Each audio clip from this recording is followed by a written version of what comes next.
All right, so the video that Mel is going to share is just taken from my Instagram account, and it's the last day, last June, of our bike bus.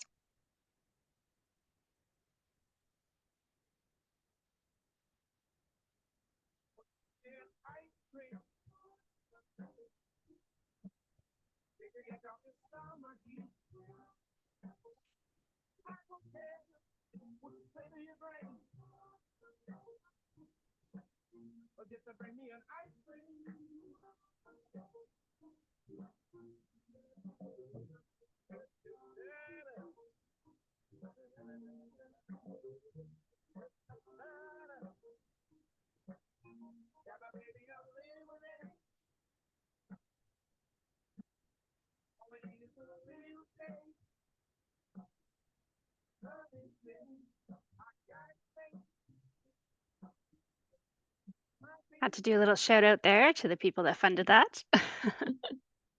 All right, thank you so much, Mel.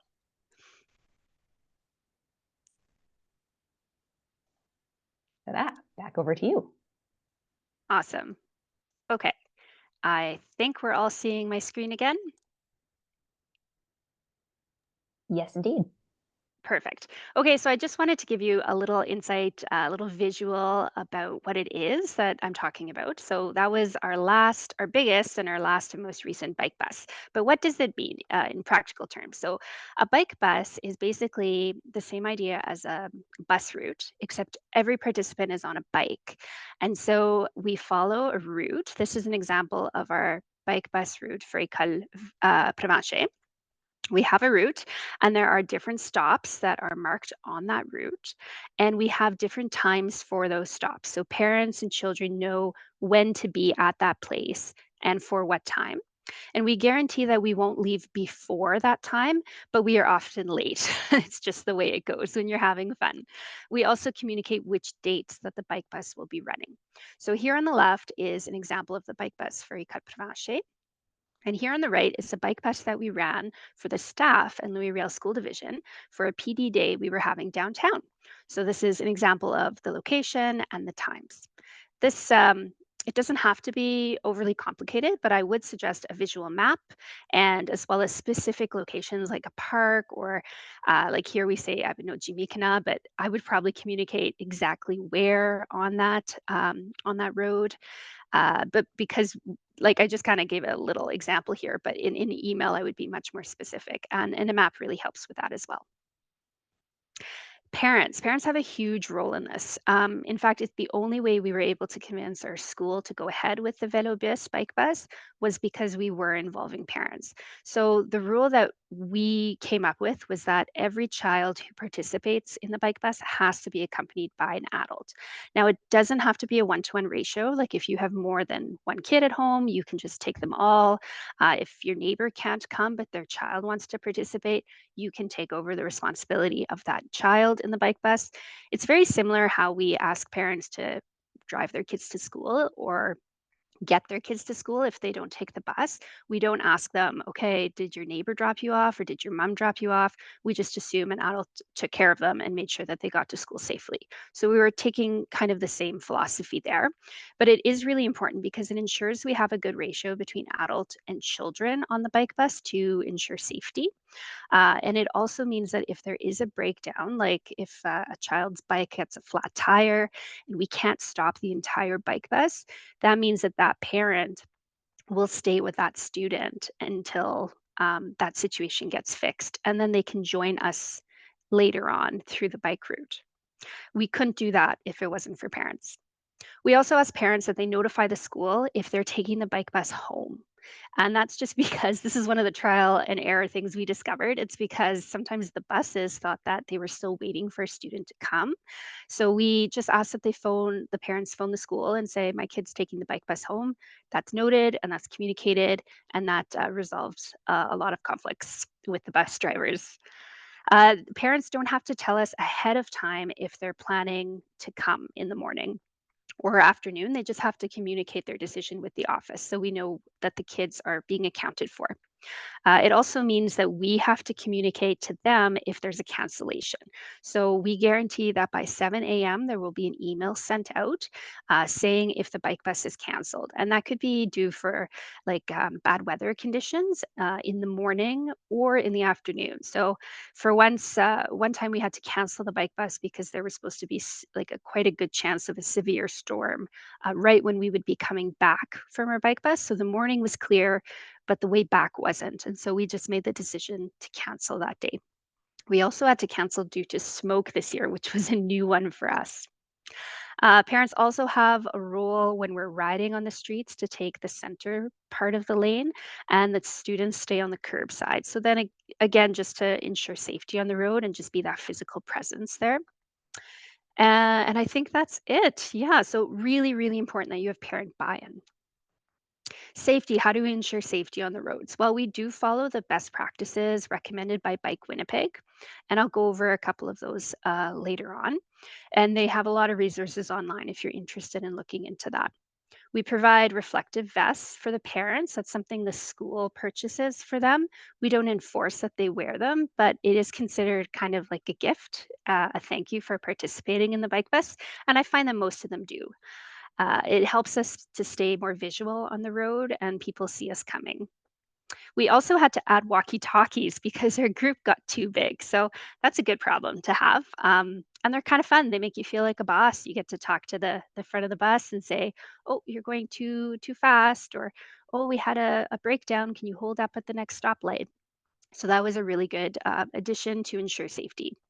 We also got a grant from the Manitoba government to work with an artist, and I'll share that a little later. But she worked with students and was able to compose a bike bus safety song.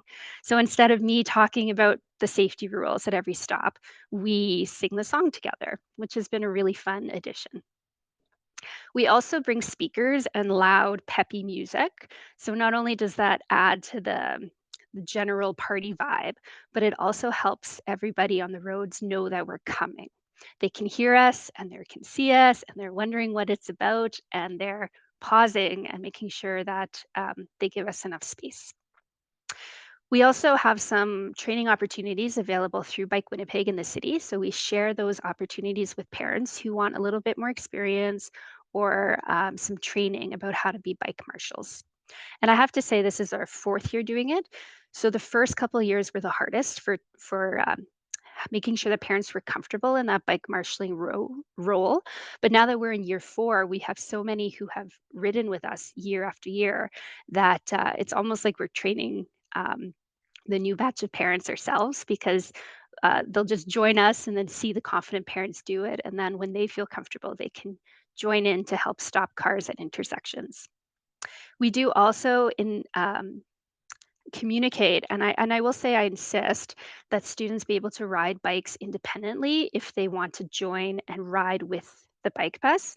Now, that's not to say they can't participate, but I do have a conversation, especially with parents with kids in kindergarten. I just send an email or phone them up and just to gauge where their level of comfort is, because it is quite a long route and we do have to stay together for safety. So if they're not able to do that entire distance themselves, they can still participate. Like our goal is to get families choosing active transportation, but maybe something else might be a better fit, like having them ride partway in a cargo bike or a ride along situation. There's nothing wrong with not being the one that's pedaling. You can still participate in the bike bus. And we want this to be a positive experience. So just to make sure that the kids don't come out, can't keep up, and then end up feeling left behind or like feeling like they couldn't do it. That's something we want to avoid at all costs. And then helmets are mandatory for students and highly recommended for adults. So the group ride rules that I was referring to, these are the ones that we incorporated into a song. And so we tell the bike bus participants that they have to stay between the front and the back adults, and that's just to make sure that they don't veer off and go the wrong direction. We ask them to stay on the curb side, so we put the adults in the middle, and sometimes we have older siblings who come and they can take a middle position as well. And that's just to make sure the little ones who maybe aren't quite so great at keeping straight, they're closer to the curb and less likely to meet oncoming traffic. We do travel as one. So imagine that you are one cyclist, which means when we approach an intersection, we all go through it at the same time. We're not individually stopping at the stop signs. And the biggest one is don't leave a gap. If you leave a gap in the bike bus, it's very likely a car will come in and then be kind of between your bike bus, which is incredibly dangerous. So make sure that we're all following together. And that's where those walkie talkies come in handy because if you see that we're getting too spread out, the person at the back, called a sweep, can just talk to the person in the front in the lead position and say, just slow down. We need to bunch up and make sure there's no gaps. And then we ask the students to point out hazards as they go. So if they see a big potluck or not potluck, pothole, which they absolutely will see, to just kind of circle it as they go by. That is harder for little ones who need both hands on their handlebars. So that often falls to the adults to point out to those around them. All right, why should you do this? Why start a bike bus? Well, I wanted to start off this section of the presentation by saying you might have more support than you think. So, I know in Louisville School Division, part of our multi year strategic plan is to encourage active transportation. So, they're looking for ways to make this happen in schools, and your school division or your community might have similar goals as well. You might find more support than you think. It is super important that we think of active transportation solutions. Looking at Manitoba's sources for greenhouse gases, this is from 2022, but you can see 37% of it comes from transportation. So, the more that we can leave the car at home and choose something like biking or walking, it's going to make a difference. Not only is it good for the environment, but it's good for lifelong active transportation habits. Part of doing the bike bus is encouraging families to consider this even when the bike bus isn't happening. So yeah, we bring the party vibe. We're a huge group of 60 plus people, but really you just need yourself and maybe one other family and you can have not exactly the same experience. You're not going to be blocking intersections, but you will have a presence on the road. And so maybe having this experience with the bike bus, we're hoping will encourage families to consider this as an option to get to school more often. Oh, and I just talked about that. I got my slides a bit mixed up. These words are taken from Ian Walker, a school trustee in Louisville School Division and a parent and friend. He said, teaching kids how to ride a bike to school will provide them with the confidence to use a bike for transportation in the future, which will in turn help us to create a more sustainable city of Winnipeg. So he's just reminding us to take the long view here. Every child that falls in love with cycling is one less future driver. It's also super empowering. When you think of kids being driven places, that's a really passive role. And when you think of a kid on a bike, that's a really active role.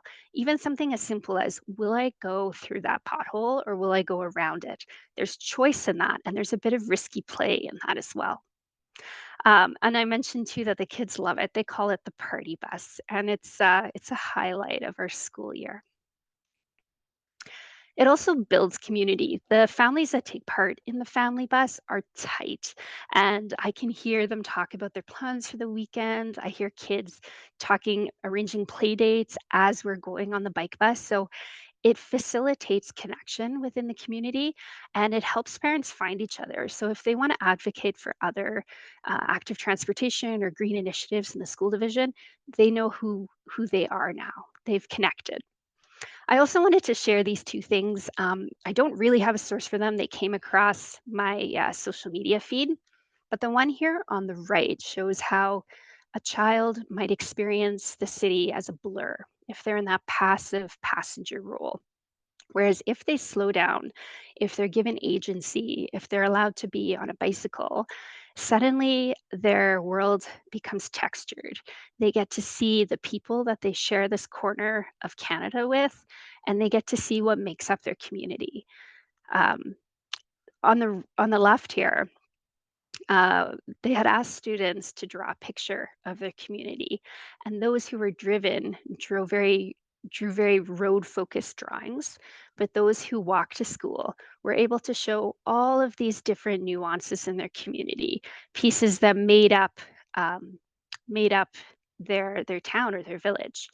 And so not only am I encouraging families to consider this as active transportation, not only are we hoping students develop lifelong physical activity, but we're also enriching their quality of life. They are able to see more fully this beautiful city in which we live.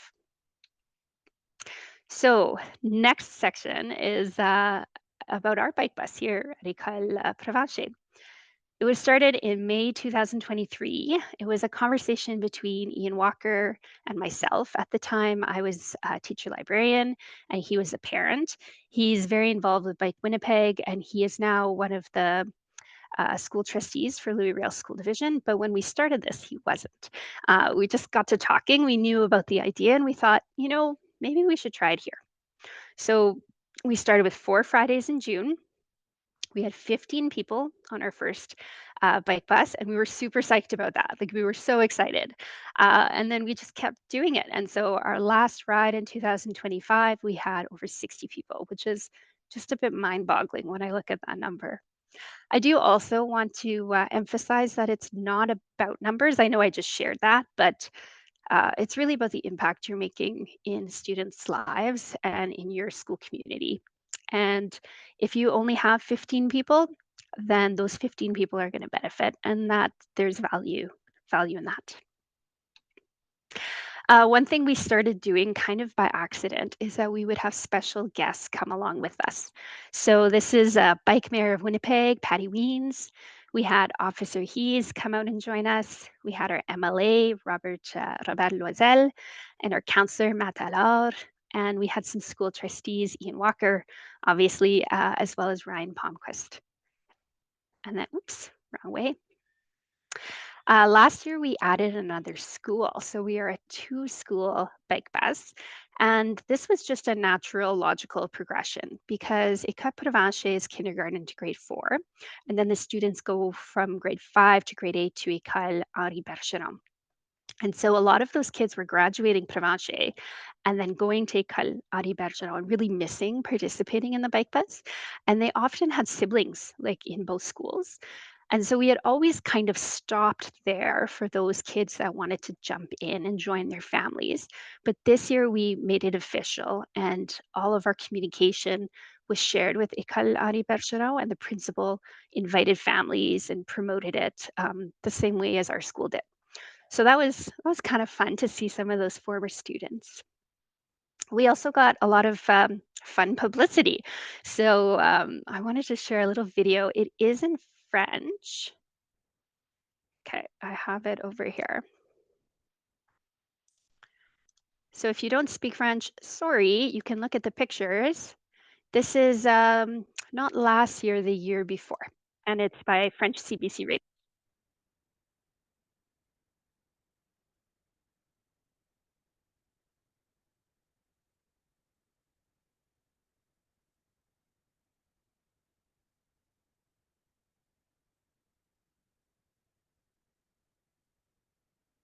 He just asked her if she was scared to go in by bike. She said, "No, I'm not scared."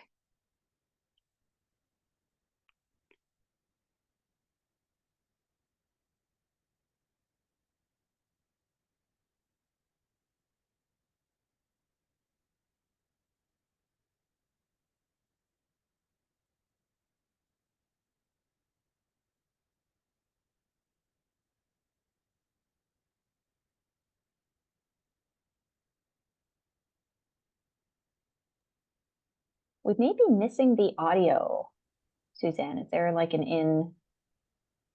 We're able to Oh, see the video and everything though, so that's all good. okay. Okay, the audio's not working?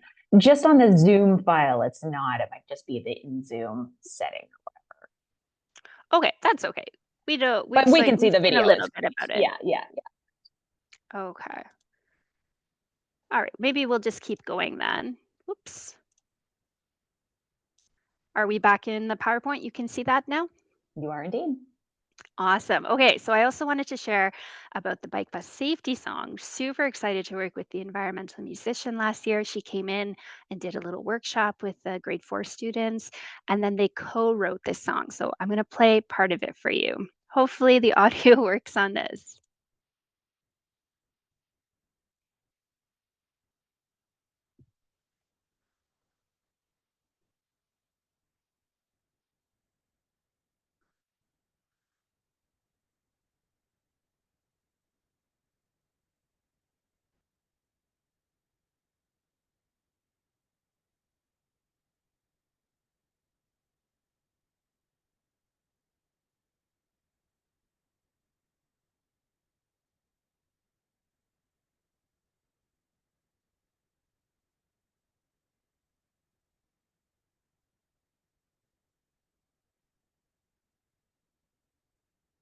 And, there's a couple more verses, but I'll stop it there.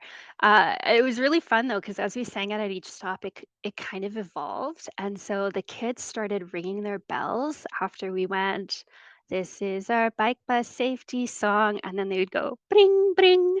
So, anyway, it was kind of a fun thing to add, and it saved me from having to stand up and say the safety rules at every stop, um, because we wanna make sure everybody's aware of them before we go.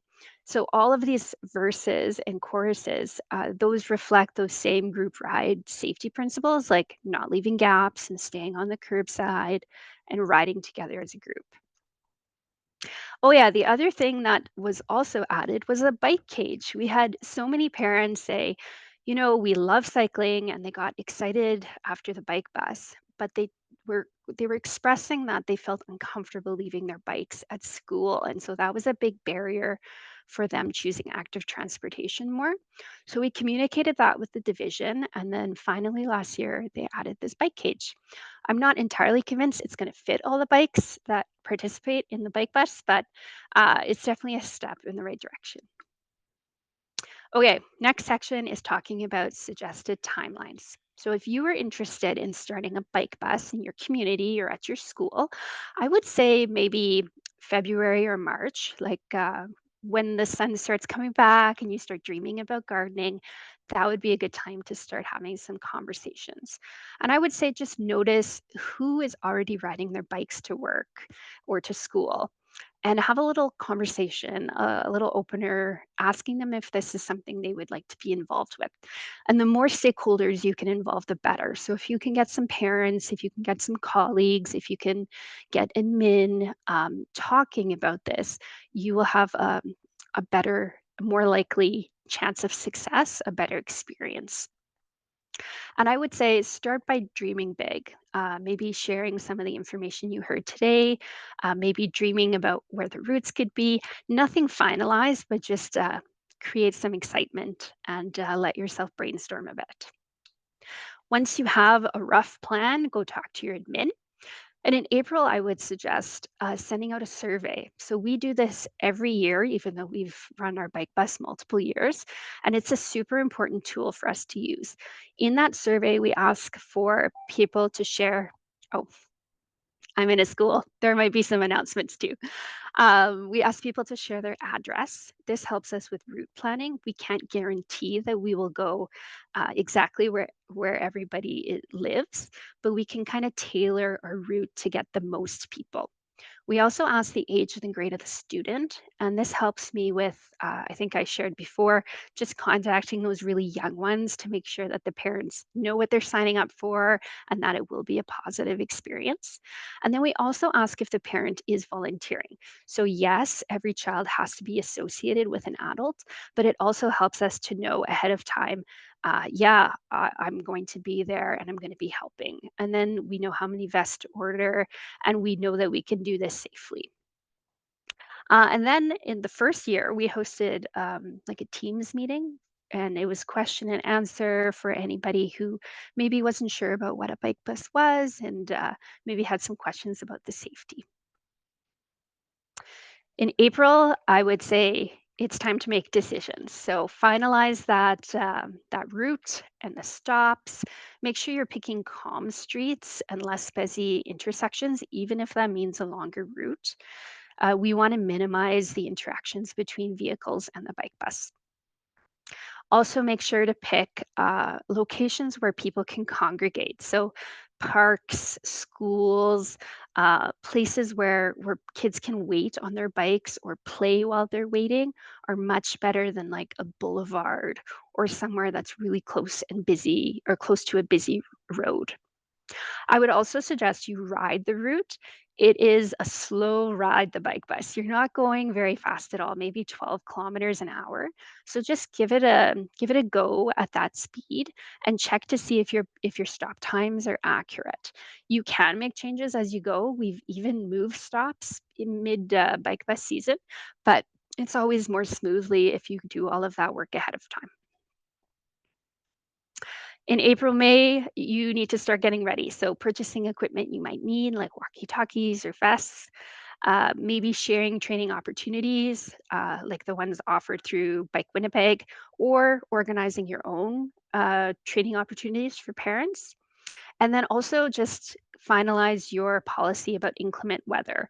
This year, we were kind of taken by surprise with the smoke. We hadn't had a plan for that. So the morning of, we were kind of texting each other back and forth, going, "Do you think we should go? Do you think we shouldn't go?" And it would have been much easier if we just had a plan in place ahead of time. And then get together. I recommend a basic first aid kit and really like easy basic repair kit for bicycles. Throw that into a backpack just to be ready for those emergencies. And then in May, communicate all that information to parents. So I have like a standard letter that I send out, and it just shows a picture of the map and the stops. It talks about um, the policies like wearing a helmet, accompanying your child, telling the school if they're going to be on the bike bus instead of the school bus, and then also some recommendations. So if they don't have a bike of their own, but they do know how to ride one, where they could get a bike, like maybe through the wrench, some information about how to safely lock up your bike, because we have had bikes stolen before from our before we had the bike cage, just from our bike racks. So just a couple of advice and some links maybe to like Winnipeg has some great videos about how to lock your bike up well. And then also, very important, a contact email, just so that parents can reach out to somebody if they have questions. And then in June and the end of May, you get to start your bike bus, which is super fun. We always take a group picture every bike bus, and we do tell parents, we say, like, if you don't want to be in the picture, that's okay, but these will be used probably on social media and for the school division. So, it's a fun way to celebrate, and it's a great way for me to take a head count after, because in the moment I can't always see everybody, and I certainly don't have time. I'm thinking about safety, and I'm not really thinking about how many people are present. So it helps me do like a little head count at the end. Share the information widely through communication with parents, social media, school division. I like the celebrity visitors. That's really worked out well for us. And then shout out to Amanda. She provided me with some stickers. So one year we gave out stickers to everybody on the last day. And we have a bit of a tradition. Our bike bus stops at Doug and Betty's on the last bike bus of every year. Best practices, things I wish I had known before I started. So, speakers at the front and the back of the bus. When we started, we only had it at the front, which was a great party vibe for the fast kids. But the ones who really needed encouragement and maybe like a quick party beat to help them keep up the pace, they couldn't hear the music. So, we started having separate speakers, separate playlists going at the same time. I should also mention, don't ask your teenage daughters to make a playlist for you, because they might not filter for swears, and that led to some interesting conversations with young people that I teach. Always go as fast as your slowest rider. So if you have someone that is having trouble keeping up, put them in the front, because that will inform you how fast your maximum pace is going to be. If you're late for a stop, it doesn't matter. People will be waiting for you. So you might be late for school. That's a possibility. But when you're planning a route, I always plan for extra time. Uh, for the bike bus, like we arrive 20 minutes before school starts. So if we're a little late, they're still not late for school. Cargo bikes are your friend. If you know anyone who has a cargo bike, borrow it, ask them to come. It's really great, especially for the little ones that have really big backpacks. They love to throw their backpacks in the cargo bikes, and then it's easier for them to ride and keep along. It's also really great if somebody falls off their bike and gets injured. Often kids have smaller bikes, so you can throw the bike and the kid in the cargo bike if they have like skin knee or something and give them a ride. We have done that before for a kid who just got too tired, couldn't keep up anymore. We just put them in the bike in the cargo bike, and they were able to keep going with us and participate. Also, write down the things that you wish you could do differently the year before when you still remember them in June. Because every time I come to planning the next bike bus, I go, oh, what was that I was going to do? And I forget. So make sure you do that. And yeah, just be prepared. So bring your basic first aid kit. We haven't had anything worse than scraped knees and like band aids that we used, but it's good to have that just in case. Oh, yeah, and I also wanted to acknowledge that, the way we've organized it isn't the only way you have to do it. It's the way that it's working for us for now, and I do see problems with how we have it designed, and I wish that we could make it better. One of the biggest problems is that you need to have a parent there to participate or, like, an adult. So for those who have parents who need to work and who can't come in late, that's a barrier. They can't participate in the bike bus the way we have it set up unless they find another adult to take on that role. It's also a barrier if you can't afford a bike, because that means you don't know how to ride a bike. It probably means you don't have a cargo bike because cargo bikes are even more expensive. So those kids can't participate in our bike bus either. Another problem is staff involvement. We have a lot of our staff that live far away, so to make it to our first stop for 7:30 in the morning is too early. So it's me and maybe one other staff person who does this, which is I recognize is not sustainable. And if I ever move schools, I do wonder what will happen to this program. Policies, we were surprised by the smoke thing, so just really making sure that we have that decided. We also had some requests from adults, surprisingly, about like rollerblading and using other active transportation methods that weren't really sure how to answer about. Finally, we kind of said any active transportation is okay as long as you can keep up with the pace, like the 12-kilometer an hour approximately. So, yeah, those are some of those things, that maybe in the future we can relook at. And I wanted to just end with this. There are bike buses all over the world, and one of the most famous, I think, at this moment, it's having a moment, is Coach Balto in Portland. You might have heard of him. That's his handle if you want to follow him. He has like crazy celebrity.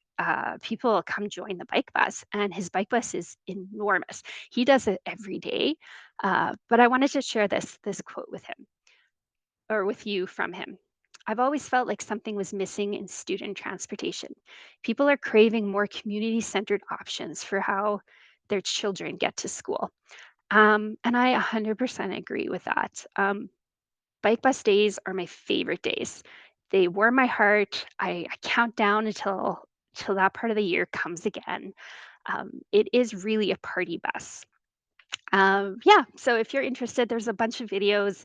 Every week we have one. I pretty much put a video up. That's my handle on Instagram. And you can always email me if you want some information or a copy of the form letters that I send out. All right, I think we have enough time for some questions. We do indeed. So yes, if folks have questions, please do pop them into the Q&A window. That would be great. Just give that a few minutes. Maureen says, fantastic presentation. Thanks. It's I super think weird. It's giving me a little PTSD from the pandemic, just talking into the void. So thank you for acknowledging you exist and you were listening. yes, the hard part about webinars. Definitely. So when did you start this bike bus? How long has it been going? Yeah, 2023. So we've had 3 seasons of the bike bus. Cool. Hmm. Yeah, and I know in our school division, we have 3 other schools that have done bike buses. Some of them have continued year to year, some of them have just done 1 year. Um, but yeah, that's encouraging to know we're not the only one in Louis Riel School Division. Yes. There's one question here. Ingrid said, "This is great. How often do you do it? And do you release all of the dates for the season in advance for folks to plan around?" Yes, yeah. So the minute we start communicating in April, right after spring break, we give all the dates and all the stops and the map. It's all like one big communication event. We go every Friday. I'm really glad you asked that question. I forgot to specify. We go every Friday because we have found out that parents find it easier to take that day off, or maybe they're just more willing to come in a little late on a Friday. So Fridays work best for our community, and we have done about mid May to the end of June. So that's about 6 times. Yeah. I should also mention too that we purposely didn't do it often, like Coach Balto does every day for, I think, all year round. But we didn't wanna do that. We wanted parents to get a taste of what it's like. Sorry.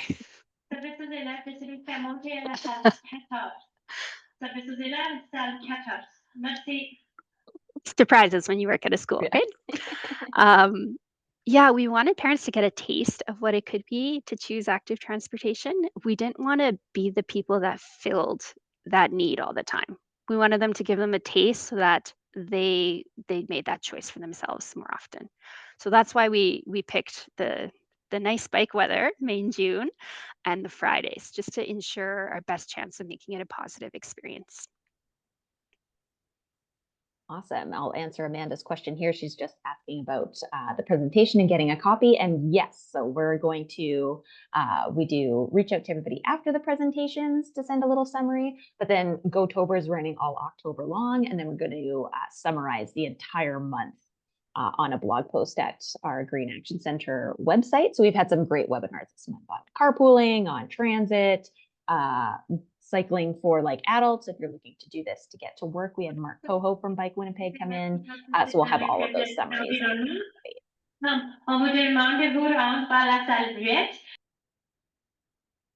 Awesome. And I'm not seeing any other questions here. So it looks like that's everyone for today. I'm just going to. I have a question. Oh, I yeah, know go that we ahead. have 9 participants. I was wondering if any of you have bike buses or have participated in a bike bus before?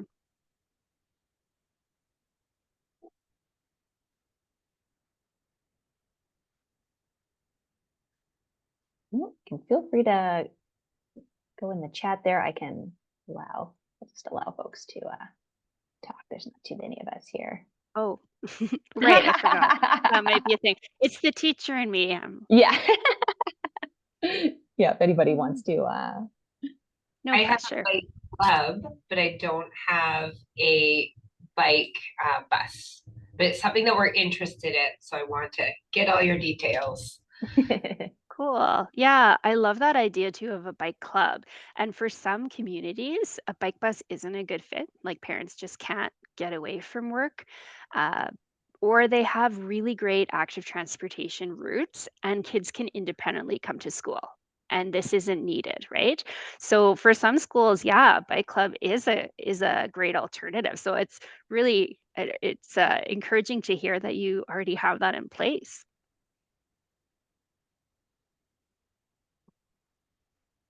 Oh, go ahead, Maureen. I see your hands up. Sure. I was gonna say, and I don't have kids, but I live near Emerson Elementary School, and I see when I ride my bike by there when school's closing, I see so many vehicles stopped Yeah. to pick up kids, and so that's where I thought, oh, good, could I get some training and start a bike bus? So I appreciate this because it's made me realize how much more complicated that it is, and all the safety controls that kind of need to be in, and realizing that I would need so many parents. So part of my thing is wondering, do I start? Because as I say, I don't have kids. Would I start just by going and speaking to the principal and trying to find kind of the same with composting, trying to find a champion at the school who could work with me on that, like someone who maybe doesn't have the bike knowledge, but has the school knowledge. Absolutely. I think that's a great first step, talking to the school. And you might be surprised, there might be somebody on staff. we don't get extra time to do these kind of things. It's just something that has to be a passion project. And so there might be somebody who, like you said, maybe doesn't have the bike side of it, but is really passionate about climate action and would love to help you with this kind of thing. And there might also be parents. So like connecting with the parent council might be, and the principal could help facilitate that. That might be another source of finding allies. Okay, thanks. Yeah, I think that's always kind of the gap, because we'll often here at Green Action Center, we have our Active and Safe Routes to School program. And it's often, sometimes it's from the school leadership. Other times it's from like city councilors who are just like, I'm getting all of these complaints about parking and things. So yeah, it's always kind of connecting those dots. That's the challenging part. Amazing. Are there any other questions for Suzanne? I'm just going to put on the main presentation while I leave that open just for a sec. If Otherwise, anybody does think of questions later on, like feel free to email me, and I don't mind sharing things. I'm a huge fan of not reinventing the wheel, so I can share my standard letter that I send out and all of that. yeah, that would be Yeah, that would be I can maybe contact you through social media because I'd be interested in that. And then also, I haven't yet because I'm still waiting to get the ride marshal training through Bike Winnipeg. So that'd be something I would need to before I went to the school, I think. Yeah, that's a good idea. definitely. Awesome. Yes. So you can find us on the web here, Green Action Center. Again, I'm part of the sustainable transportation team here at Green Action. And you can reach out to us by phone, by email, gohappy@greenactioncenter.ca. We have two of our main programs, Active Safe Routes to School and then Workplace Commuter Options. And Go Manitoba is on all month long. So if you haven't already, create an account at gomb.ca. And log your trips in your commute calendar there. This is also a place where you can find carpool partners, you can find transit routes, walking and cycling routes, and you can start pools to be able to do this with a group as well. So thank you so much, everyone, for joining us today. Thank you so much, Suzanne. That was an excellent presentation, and I really look forward to sharing it with more and more people. Let's spread the word. Thanks for having me. Thanks. All right, have a wonderful day, everyone. Thank you. Thank you. Bye.